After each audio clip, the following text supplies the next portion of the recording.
এই এটা ফোন কলৰ কাৰণে গোটেই দিনটো ৰৈ থাকো জানে সন্ধিয়াতে ভাত পানী খাই আজৰি হওঁ যাতে সঠিক সময়ত আহি ৰাণীৰ এই লেপটপটোৰ সন্মুখত বহি পায় এনে ক'বলৈ গ'লে মোৰ এই বুকুৰ ধপধপনিখিনি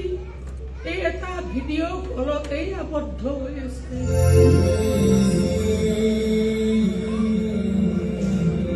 যেতিয়ালৈকে কলটো আহি থাকিব তেতিয়ালৈকে এই বুকুৰ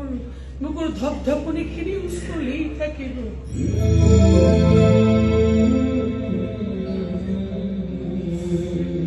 মোক খালি মোৰ মানুহজনে কিছুমান মাজে মাজে বৰ সঁচা কথা কৈছিল জানে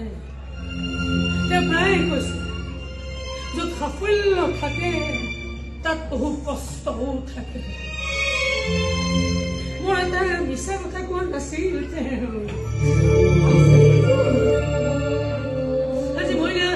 আজি মই ডাঙৰ হৈছিল বিদেশত সেই চাকৰি পাইছিল মোৰ সপোন সাৰ্থক হৈছিল এই এটা মুহূৰ্ত উপহাৰ পাবলৈ মইতো কম কষ্ট কৰা নাছিলো